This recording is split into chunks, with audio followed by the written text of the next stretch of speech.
What is up, my dudes? I am coming at you from Thursday night. I wanted to do a spirit guard spread. I actually tried to do one a few days ago. My phone only recorded part of the video and I got frustrated and just put it off until now. So I have to, ooh, shit.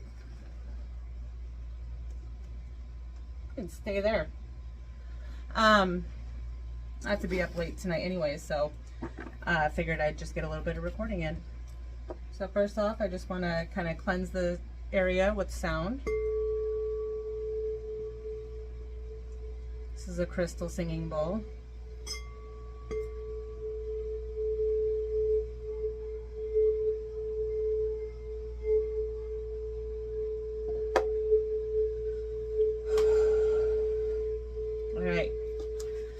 So, with the spirit guide spread, this is something that I used to do quite often, but I have not done recently. I actually stopped doing spirit guide spreads after my husband died. It was a little bit too much for me. But it's been a couple years, and I feel like I'm ready to try and see what the spirit guides have to say for me. So there is a total of 8 cards, and I'm using a beautiful deck that my mom got me. Now the first card it represents your current situation and your goals. The first one, oh no, I already shuffled cards and stuff like that. The first card is the Queen of Swords. So, Queen of Swords. She is very perceptive. She's very independent. She is all about unwavering honesty. She is the kind of person, she's got a lot of life experience behind her. She's learned everything the hard way. She goes off of her intellect. She tries to keep emotions out of things. So that is our current situation. Very intellectual, very no nonsense. This is what's going to go down, and we're going to keep emotions out of it, kind of a person. And then the next card is our motivation or our quest for guidance. And we got the Hermit. The Hermit is a card of self-exploration. It's about introspection. This is a choosing of introspection. This is not a card of loneliness. This is wanting to look inside oneself, wanting to learn why you are the way you are. This is to gain clarity and to gain direction. So that one kind of goes along pretty well with the Queen of Swords. You want to get to the heart of what's actually going on.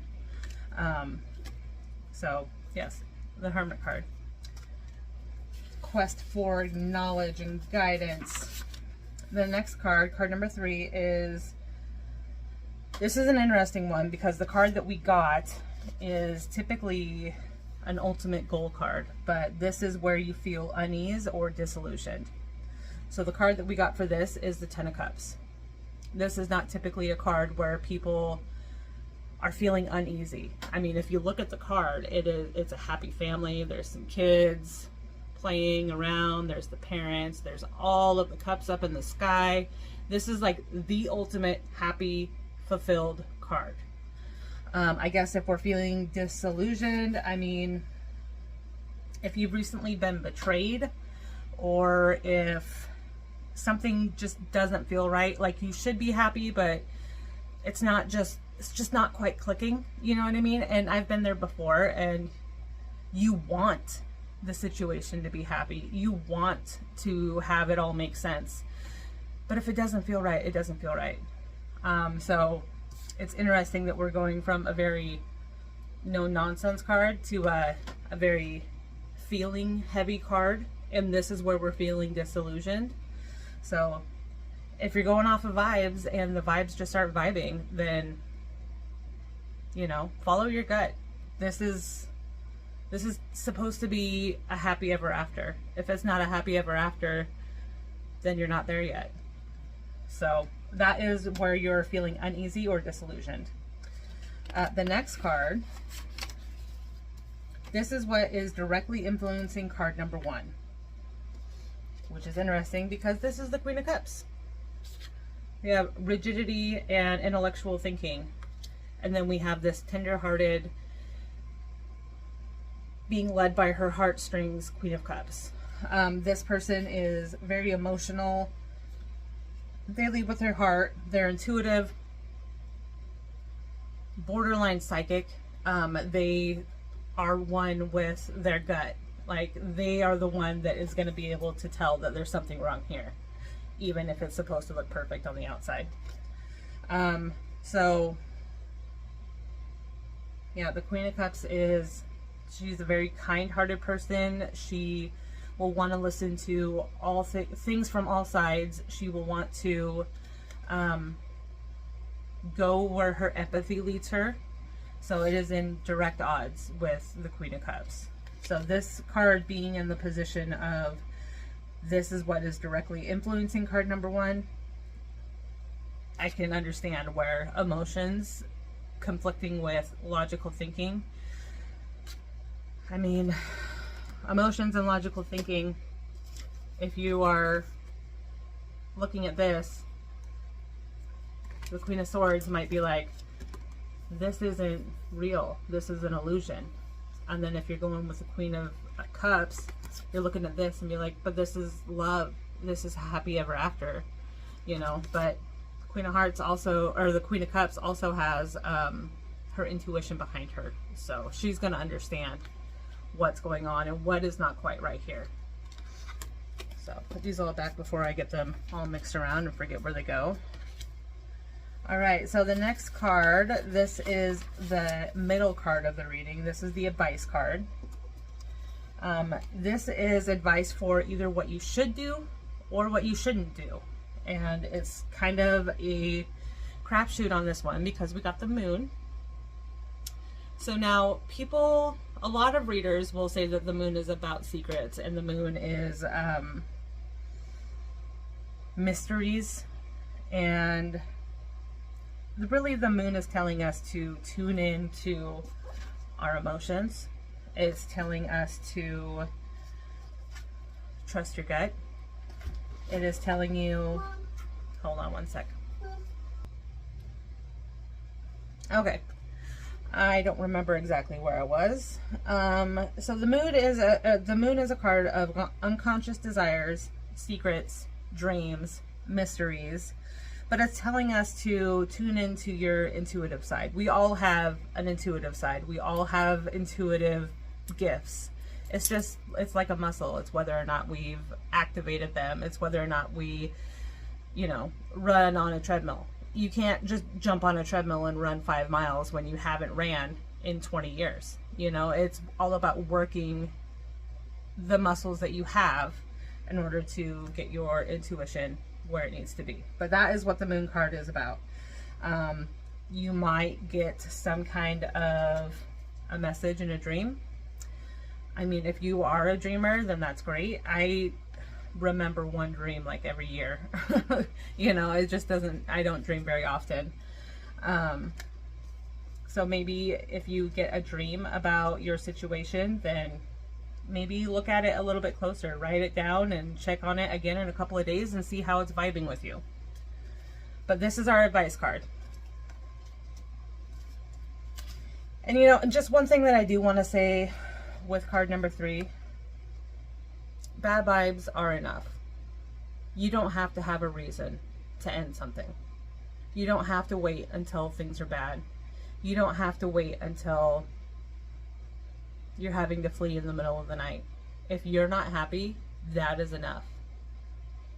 Be safe about it, but that's enough. You don't have to stay in a relationship until somebody messes up. You can leave when you have to leave. All right, the next card here is the best method to move forward spiritually. So this is a card of potential. It is the Two of Wands. This is a card of making decisions, laying out whether to take a risk or continue the course that you're already on.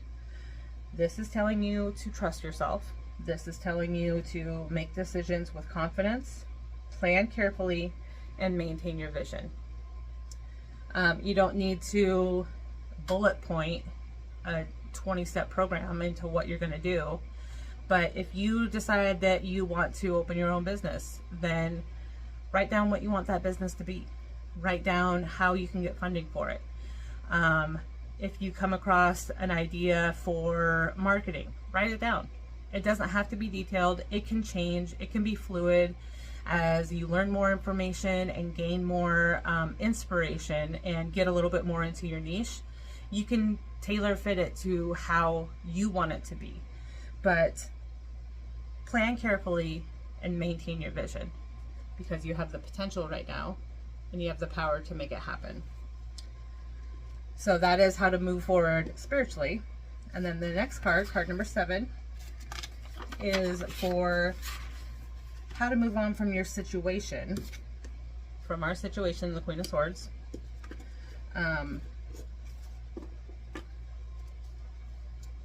This is a card of fresh starts. This is the Ace of Wands. So this is technically the card that is right before the Two of Wands. But this is how to move forward from your situation. This is a card of fresh starts, potential for achievement. This is for creative energy. If you get creatively inspired, if you want to bake sourdough, then do it. If you want to paint rocks, then do it. If you want to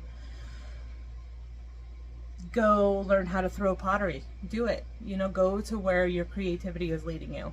The world is hard enough, and if we need to dive into our art and dive into the fun parts of life that we have been putting on hold for years in order to get through life right now, I'm all for it. Throw that pottery, bake the sourdough, eat the sourdough. You know, paint something with your kids, make a pretty garden design, do something that sparks your creativity, because that's what this is all about. And for this situation, our set in stone, rigid, intellectual thinker, this is the exact opposite. We are literally being handed a magic wand from the clouds. So just kind of take a gander at that difference here. Very set in stone. She might be in the clouds, if you can kind of see that. I know that's not all the lines show up on the video, but her throne is in the clouds, but her head is above the clouds. She sees clearly, and she sees intellectually, and she does not split hairs. But this is literally a gift from the gods. It's a magic wand being handed to you by a disembodied hand. So follow your creativity, maintain your passion, trust yourself, and be bold. All right, and then our final card, this is like a compilation of the entire reading. This is like a sum up. And this is a follow-up to your advice card.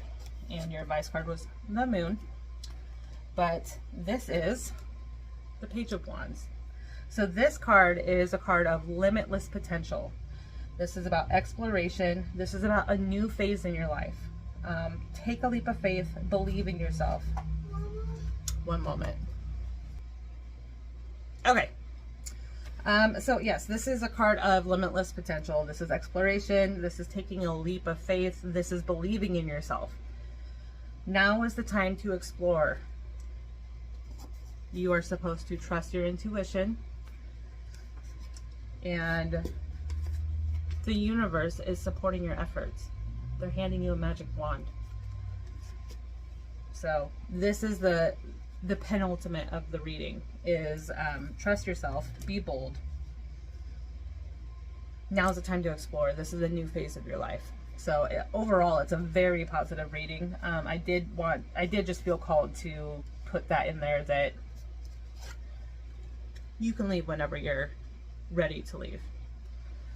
And then I do have my shadow work oracle here with me. And another thing too is, if the 6th or 7th cards, so the Two of Wands or the Ace of Wands, if the rest of the reading is resonating with you, and then these two feel off. So if the rest of the reading is resonating and then you get to these two cards and it just seems off to you, there might be some shadow work that you need to work on. It might be something that you might have some kind of a block that you need to focus on for a little bit in order to bring this into alignment, which is why I grabbed my shadow work deck. So I'm going to pull a shadow work card, and then I'm also going to pull an angel number for you to just kind of keep your eye out for the next week or so. I've already shuffled these ones. I will have to shuffle the angel ones because I just got that deck. Oh, we got one. All right, your shadow work is Inner Cosmos. Look how pretty that is. To embrace the light, first acknowledge the dark. You are supposed to be going deeper, looking at your trauma and trying to see with a clear perspective. So that is your shadow work that you could be working on. And then as far as an angel number goes, I'm gonna shuffle these really fast. I have not looked through all of these. I've only seen the top one, which was 111, and that's been my chakra number for a while.